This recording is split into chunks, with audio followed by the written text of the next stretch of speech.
그러니까 사도행전 1장에 부활하신 예수님이 40일 동안 세상에 계시다가 하늘로 승천하시는 모습이 나옵니다. 예수님이 하늘로 승천을 하실 때 제자들이 예수님에게 한 가지를 물어봅니다. 이스라엘의 회복이 언제입니까? BC 586년 남유다가 망하고 느헤미야가 포로기한도 하고 중간에 마카비 왕조도 있었습니다만 이미 이 이스라엘은 속국으로 남의 나라에서 고생한 지가 한 600년 되었습니다.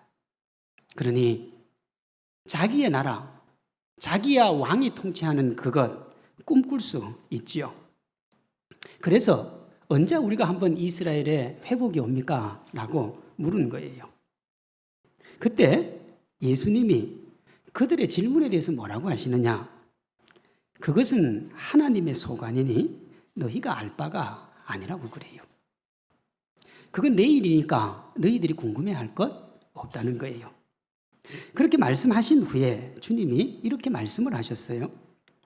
오직 성령이 너희에게 임하시면 너희가 권능을 받고 예루살렘과 온 유대와 사마리아와 땅끝까지 이르러 내 증인이 되리라 하시니라. 예수님은 뭐라고 하시느냐? 너희들의 관심사가 아니라 나의 관심사에 집중하라는 거예요. 너희가 하고 싶은 것, 너희가 원하는 것, 너희가 꿈꾸는 것이 아니라 내가 뭘 원하는지 거기에 집중을 하라는 겁니다. 예수님의 관심사가 뭡니까? 세상 모든 사람들이 예수님을 구주로 고백하고 생명 얻는 것, 그게 예수님의 관심사예요. 사도행전 1장 8절은 이 삶을 증인의 삶이다, 그렇게 이야기를 합니다. 예수님의 증인이 해야 될 일이 마태복음 28장 19절 20절에 나옵니다. 너희는 가서 모든 족속으로 제자를 삼아 아버지와 아들과 성령의 이름으로 세례를 베풀고 내가 너희에게 분부한 모든 것을 가르쳐 지키게 하라.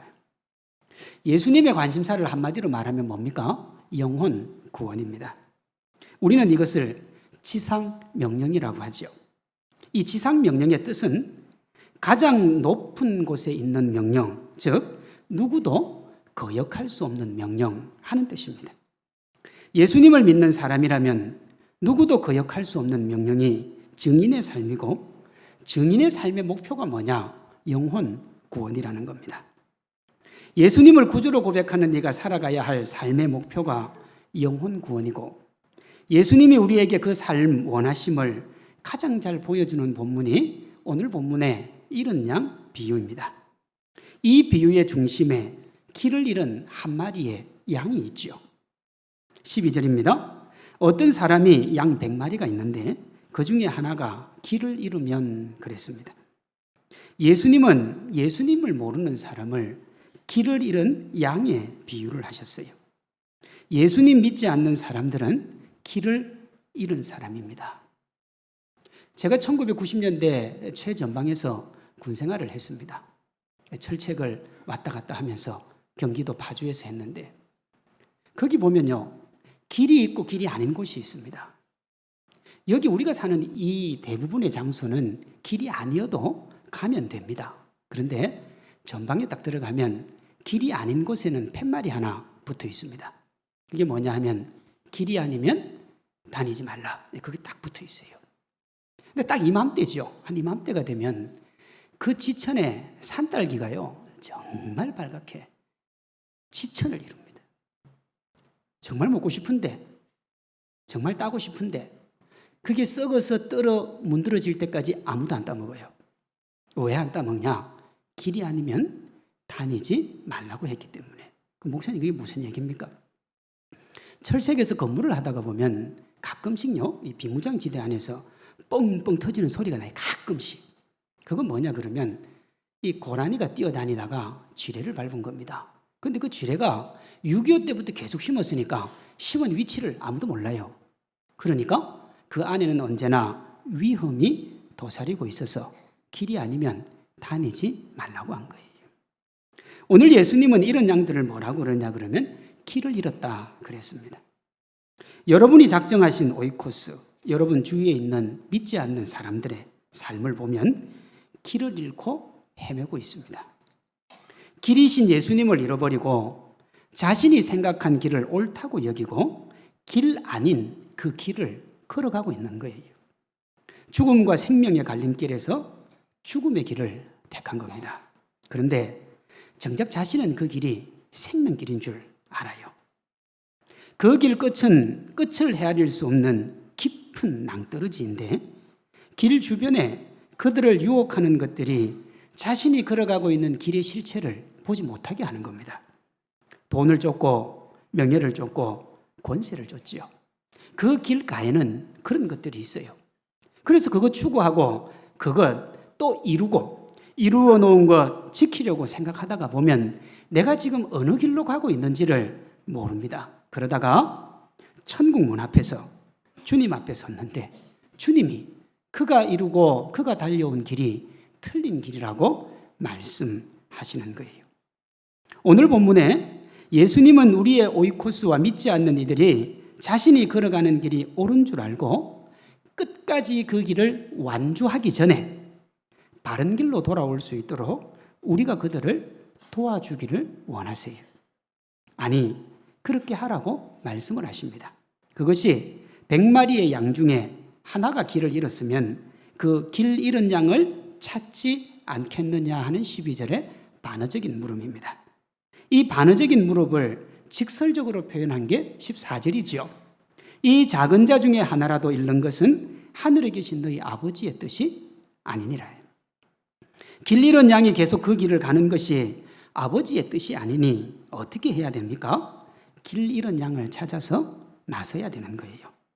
어떤 자세로 해야 되느냐? 자신의 모든 것을 걸고 해야 됩니다. 그래서 영혼 구원을 누구도 거역할 수 없는 지상명령이라고 합니다. 우리가 우리의 모든 것을 걸고 영혼 구원을 해야 되는 이유는 길을 잃은 양들을 위한 것이기도 하지만 우리를 위한 것이기도 합니다. 에스겔 3장 17절 18절에 이런 말씀이 나옵니다. 인자야, 내가 너를 이스라엘 족속의 파수꾼으로 세웠으니 너는 내 입의 말을 듣고 나를 대신하여 그들을 깨우치라. 가령 내가 악인에게 말하기를 너는 꼭 죽으리라 할 때에 내가 깨우치지 아니하거나 말로 악인에게 일러서 그 악한 길을 떠나 생명을 구원하게 하지 아니하면 그 악인은 그의 죄악 중에 죽으려니와 내가 그의 핏값을 누구 손에서요?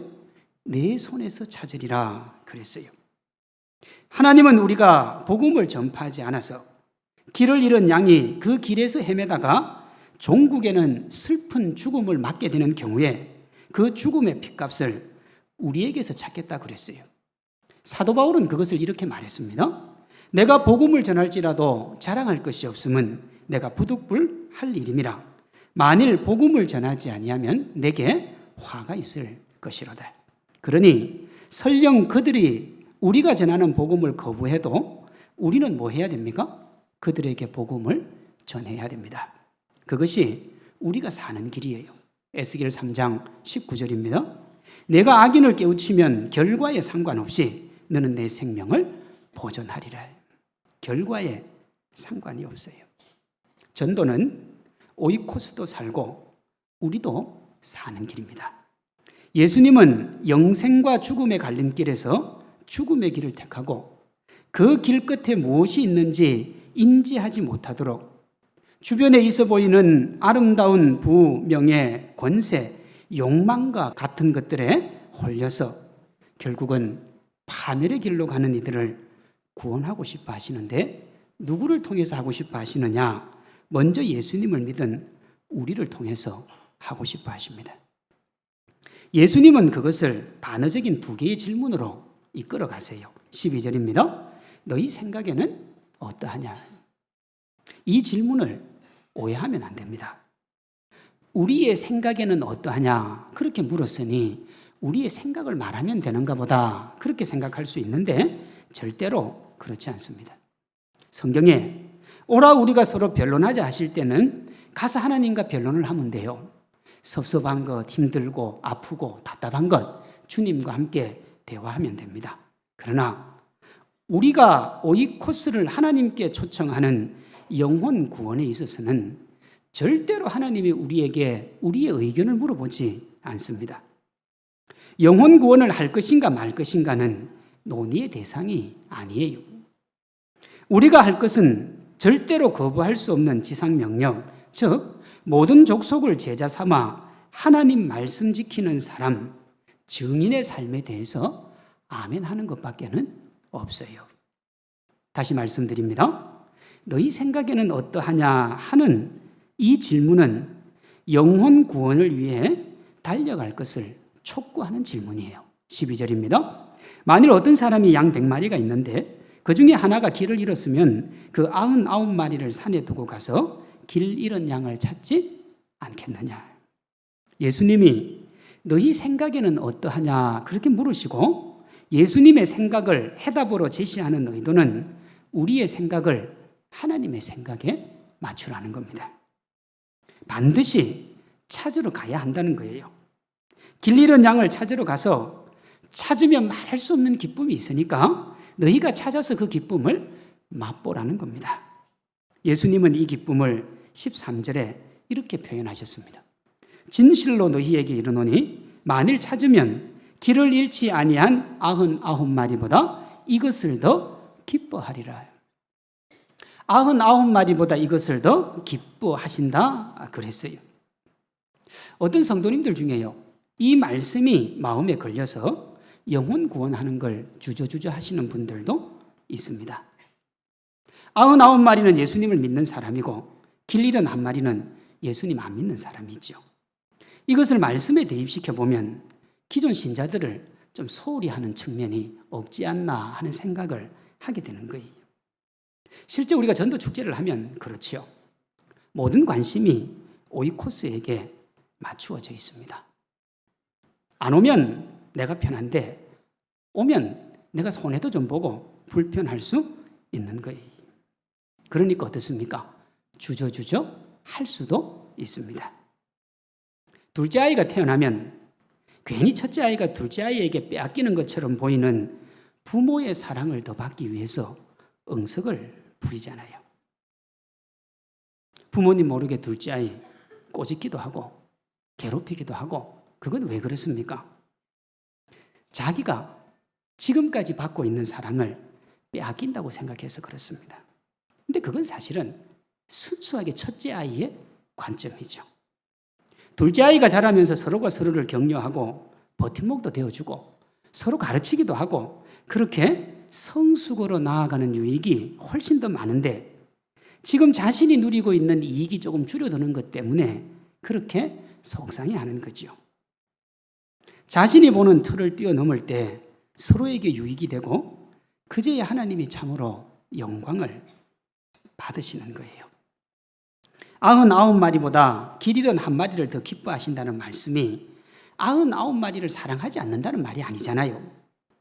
99마리는 그 자리에 두고 가도 별 문제가 없을 만큼 이미 하나님의 사랑을 충분히 받은 겁니다. 또 지금도 사랑을 받고 있고 앞으로도 변함없이 사랑을 받을 겁니다. 보세요. 어린아이가 사랑을 받았는데 나이가 들고 결혼도 하고 정말 부모님이 연세가 드셔서 힘들고 어려운 육체를 이끌고 계신데도 불구하고 여전히 사랑해달라고 그러면 그 아이를 정상적으로 보기가 어렵잖아요. 어릴 때 사랑을 받고 충분히 크면 그 이후부터는 뭐 해야 됩니까? 부모님에게 받은 사랑 돌려줄 때 정말 저 아이가 사랑받은 게 표가 나고 저 아이가 잘 자란 표시가 나는 겁니다. 주님은 우리에게 그 말씀을 하시는 거예요. 오이코스를 데리고 와서 그가 하나님 앞에서 성숙해가는 모습을 보면서 나도 하나님께 저 사랑을 받았구나. 나도 하나님께 저 은총을 받았구나. 정말 멋지다. 그렇게 할 수가 있는 거예요. 부모님께 적지 않은 불만을 가졌던 자식들이 자신의 자식을 낳아 기르면서 부모님 마음 이해하고 용서하고 용서를 빌면서 더 성숙해 가는 것과 같은 이치지요. 길을 잃고 방황하던 우리는 예수님의 십자가 사랑으로 바른 길을 찾았습니다. 18장 1절은 그런 우리의 정체성을 천국 백성이다 그래요. 오늘 말씀은 천국 백성의 삶의 자세에 관한 겁니다. 하나님의 백성은 오늘 본문을 포함한 1절에서 14절처럼 살아야 돼요. 먼저는 이 하나님의 백성의 신앙이 어린아이처럼 순수해야 돼요. 어린아이처럼 순수해야 됩니다. 그걸 제가 좀 고상한 용어로 뭐라고 그랬느냐 그러면 잔머리 굴리면 안 된다 그랬어요. 예수님을 믿는 사람은 이 잔머리를 굴리면 안 돼요. 예수님 앞에서 자기 생각을 얘기하고 자기 뜻을 얘기하면 안 돼요. 순수해야 됩니다. 두 번째, 5절에서 9절에 나오는데 죄 짓는 것을 고통스럽게 여겨야 돼요. 인간이 죄인이기 때문에 죄를 지을 수밖에 없습니다. 그러나 죄를 지을 때 그것이 죄인 줄 알고 고통스러워하는 모습은 있어야 되는 겁니다. 마지막으로 하나님의 백성이 추구해야 되는 것은 영혼 구원보다 더 좋은 게 있으면 안 돼요. 하나님의 백성은 신앙이 순수해야 되고 또 뭐요? 죄 지을 때 고통스러워해야 되고 마지막으로 영혼 구원보다 더 중요한 일이 있으면 안 되는 겁니다. 이것이 하나님의 백성이에요. 영혼 구원은 거부할 수 없는 하나님의 명령이고 우리는 그 명령을 따라서 다음 주일을 영혼 구원의 날로 삼고 힘껏 달려가고 있습니다. 기대가 되면서도 적지 않은 부담이 된다는 성도들이 있습니다. 사망의 길에서 생명의 길로 인도하는 것이니 기대할 수 있고요. 영혼 구원이 되기 때문에 그 어마어마한 일을 내가 할 수 있을까 부담도 될 수가 있습니다. 저는 오늘 이 부담과 기대를 가슴에 안고 우리 성도님들과 제가 이렇게 한 주를 보냈으면 좋겠습니다. 먼저 오이코스를 초청하는데 온 마음을 쏟으십시오. 이런 동화를 봤습니다. 옛날에 한 청년이 임금님을 찾아가서 인생의 성공 비결을 가르쳐 달라고 했습니다.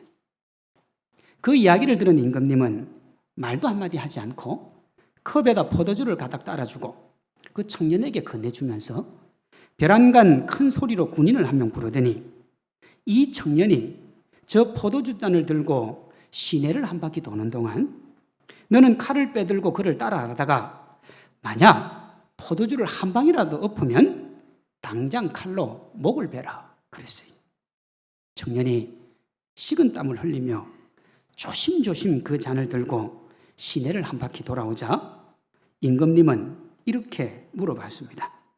시내를 도는 동안 무엇을 보고 무엇을 들었느냐? 청년의 대답입니다. 아무것도 보지 못하고 아무것도 들은 것이 없습니다. 임금님이 다시 큰 소리로 말을 했습니다. 너는 거리에 있는 거지도 장사꾼들의 장사 소리도 술집에서 노래하는 소리도 듣지 못했다는 말이냐. 청년의 대답이 네, 저는 아무것도 보지도 아무것도 듣지도 못했습니다. 그랬더니 임금이 이렇게 말했어요. 그것이 내 인생의 교훈이다. 내가 거리를 한 바퀴 돌면서 그 잔만 바라보고 정신을 집중시킨 것처럼 모든 것에 집중하고 살면 인생에 성공이 올 것이다. 너무 둘러보고 할 거 다 하면 되는 게 없는 거예요. 세상의 이치가 이러할진데 이 세상 무엇보다 귀하고 크고 놀라운 영혼 구원에 마음을 쏟는 건 당연하지 않겠습니까? 오늘 본문에 나오는 하늘아버지, 즉 하나님은 길 잃은 한 마리 양을 찾는데 모든 걸 다 쏟아부었어요. 99마리를 산에 두고 갔다는 말이 그 말이죠. 우리가 영혼을 구원하는데 우리 아버지이신 하나님의 마음을 가져야 합니다. 하나님 아버지의 마음이라는 복음송이 있습니다. 가사가 이래요. 아버지 당신의 마음이 있는 곳에 나의 마음이 있기를 원해요. 아버지 당신의 눈물이 고인 곳에 나의 눈물이 고이길 원해요. 아버지 당신이 바라보는 영혼에게 나의 두 눈이 향하길 원해요. 아버지 당신이 울고 있는 어두운 땅에 나의 두 발이 향하길 원해요. 나의 마음이 아버지의 마음하라. 내 모든 뜻 아버지의 뜻이 될 수 있기를. 나의 온몸이 아버지의 마음하라. 내 모든 삶 당신의 삶 되기를. 이 가사 아래에 이런 댓글이 달려 있었습니다. 당신들의 아버지지 우리 아버지가 아닙니다. 댓글을 달았어요. 이런 사람들은 이 가사가 아무런 의미가 없습니다. 그러나 그 아버지가 나의 아버지면 상황이 달라지죠. 오늘 본문은 영혼 구원에 우리의 온 마음 쏟기를 원하는 하나님을 이렇게 말합니다. 10절에 보면 예수님은 하나님을 누구라고 그랬어요? 내 아버지라고 그랬어요. 그리고 14절에 너희 아버지라고 그래요. 그럼 그 하나님이 누구 아버지가 됐어요? 우리 아버지가 된 겁니다. 이 말씀을 듣고 있는 여러분은 어떻습니까? 하나님이 내 아버지 맞습니까? 아니면 당신들의 아버지지 우리 아버지가 아니다입니까? 하나님이 내 아버지임을 고백하면 이 찬양 가사의 아버지의 마음이 우리의 마음이어야 됩니다. 하나님의 마음은 길을 잃고 헤매는 한 영혼에 있습니다. 하나님의 눈물은 지옥의 깊은 낭떠러지로 가는 줄도 모르고 세상에 취해 살아가는 길 잃은 오이코스의 구원을 향한 열망입니다. 주님은 우리가 그들을 아버지께로 데리고 오기를 원하세요. 우리가 하나님의 마음을 알고 그분의 뜻이 우리의 뜻이 되며 우리의 온몸이 아버지의 마음을 알아서 우리의 삶이 아버지를 위한 삶이 되기를 원하십니다. 이번 한 주간 온 마음을 오이코스에게 집중하고 그렇게 한 주 동안 열심히 달려가기를 소망합니다. 다음으로 이번 한 주간 동안 오이코스에게 투자를 좀 하십시오. 본문을 보면 주인이 잃은 양을 찾기 위해 99마리를 산에 두고 가는 모험을 했어요. 99마리를 두고 갔다는 말은 지금까지 자신이 쌓은 인생 전부를 어디에다 건 겁니까? 양 한 마리에 건 겁니다. 양 한 마리 찾기 위해서 자기 인생을 건 거예요. 찾은 후에는 99마리보다 더 기뻐한다고 그랬어요. 이 기쁨의 의미가 본문과 동일한 내용을 다루고 있는 누가복음 15장 4절 7절에 나옵니다. 너희 중에 어떤 사람이 양 100마리가 있는데 그 중에 하나를 잃으면 99마리를 덜에 두고 그 잃은 것을 찾아내기까지 찾아다니지 아니하겠느냐. 또 찾아낸즉 즐거워 어깨에 메고 집에 와서 그 벗과 이웃을 불러 모으고 말하되 나와 함께 즐기자. 나의 잃은 양을 찾아내었노라 하리니 내가 너희에게 이르노니 이와 같이 죄인 한 사람이 회개하면 하늘에서는 회개할 것이 없는 의인 99으로 말미암아 기뻐하는 것보다 더하리라. 양을 찾은 후에 뭐 했다고요? 잔치를 했습니다. 그 뒤에 무슨 비유가 나오느냐? 이런 드라크마 비유가 딱 나와요. 10개를 가지고 있었는데 하나를 잃어버린 거예요. 주인이 그것을 찾았습니다. 찾고 난 다음에 뭐 합니까? 잔치를 했습니다. 그 다음에 이어지는 비유가 뭐냐 그러면 집 나간 둘째 아들 비유예요. 그런데 이 둘째 아들을 찾고도 하는 게 뭐냐 그러면 잔치를 했습니다. 잃은 양과 드라크마 비유를 보면 잃은 것을 찾은 것보다 더 많은 비용을 소유를 합니다. 찾고 난 다음에 비용을 더 많이 쓴 거예요. 잔치에 최소한의 경비만 지출하더라도 양 한 마리보다는 더 많이 들었을 겁니다. 차라리 찾지 않았으면 돈이 들어갈 일도 없고 마음도 편했을 텐데 왜 그 고생해서 찾아가지고 그렇게 손해를 보면서 잔치를 했을까요? 지출 경비와 비교할 수 없는 애틋하고 간절한 길 잃은 양을 향한 주님의 사랑이죠. 주인이신 하나님이 매기는 한 영혼에 대한 가치요. 천하보다도 귀하다 그랬어요. 누가복음 15장 10절입니다. 내가 너희에게 이르노니 이와 같이 죄인 한 사람이 회개하면 하나님의 사자들 앞에서 뭐가 된다고요? 기쁨이 되느니라. 길 잃은 양은 아직 예수님을 만나지 못한 사람입니다. 교회에 다니다가 나오지 않는 양일 수도 있고 아직 교회에 다니지 않는 양일 수도 있는데 분명한 것은 아직 예수님을 못 만났어요. 바로 우리 주위에 있는 8명에서 15명에 이르는 여러분들이 작정한 오이코스입니다. 그들 가운데 한 영혼을 더 구할 수 있다면 얼마의 경비가 더 들어도 구하고 싶은 것이 예수님의 마음이에요. 이번 한 주간 여러분들이 할 수 있는 최선을 다해 보시기를 권면드립니다. 만나서 차도 마시고 이야기도 들어주고 식사도 하고 그렇게 해서 오이코스를 하나님께로 인도할 수만 있다면 그것보다 값진 투자가 없고 그것보다 귀한 섬김이 없는 줄로 믿습니다. 수백 명의 해군을 실은 군함이 있습니다. 매일 아침 6시 어김없이 일어나서 훈련을 합니다. 지휘관의 명령에 따라 대포를 쏘기도 하고 그 전투기를 이륙시키기도 하고 모두가 고되게 훈련을 합니다. 한밤중에 사이렌 소리가 울려서 잠을 깨우기도 합니다. 왜 이렇게 훈련합니까? 그들과 맞서 싸우는 적을 이기기 위해서 하는 거예요. 그렇게 매일 훈련을 하는데 그 군함이 싸워야 될 적이 없으면 어떨까요? 이 배는 존재 이유가 없는 거예요. 이것은 교회도 마찬가지입니다. 제가 작년에 드렸던 예화인데 이런 겁니다. 영국 런던에 가면 고딕 양식의 대성당인 웨스트민스터 사원이 있습니다. 1066년 이래 왕의 대관식을 여기서 치렀는데 무려 40명을 왕의 대관식을 했습니다. 역대 국왕과 왕비, 대표적인 정치가 예술가, 과학자, 소위 영국에서 괜찮다는 사람의 무덤은 다 거기 있습니다. 예를 들면 셰익스피어의 무덤이 거기에 있고 뉴턴, 리빙스턴, 찰스 다윈, 핸델 무려 3,300명의 무덤이 거기에 있습니다.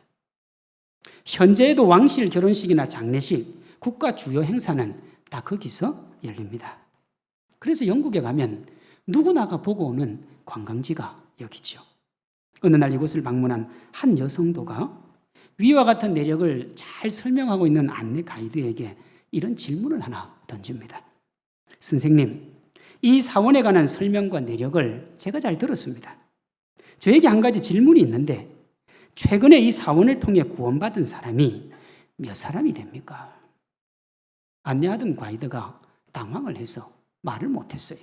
왜냐하면 그 질문지도 없고 그 질문에 대한 답도 없었기 때문에 그렇습니다. 그런데 여러분, 이게 제일 신기한 거예요. 반드시 그 질문이 있어야 되고 그 질문에 대한 대답을 웨스트민스터 사원은 가지고 있어야 돼요. 왜냐하면 웨스트민스터 사원이 뭡니까? 교회입니다. 지금도 교회로 사용이 되고 있어요. 그런데 영혼 구원은 일어나지 않는 거예요. 영혼 구원이 일어나지 않는데 그걸 이상하게 여기지 않아요. 그걸 새롭게 생각하지도 않아요. 왜냐? 다른 일로 너무 분주해서 영혼 구원에는 관심이 없는 거예요. 교회의 존재 목적은 생명 살리는 겁니다. 우리가 존재하는 목적도 생명 살리는 겁니다. 웨스트민스터 사원처럼 겉은 화려하고 자랑할 것 많아도 존재 이유인 생명 살리는 일을 하지 않으면 잘못 살아가는 인생이고 잘못된 교회입니다. 우리가 매주일 예배하고 기도하며 다양한 방법으로 교제하고 성경 공부를 비롯한 프로그램으로 훈련을 하는 이유가 뭐냐? 하나님 기쁘게 해드리기 위해서 하는 거예요.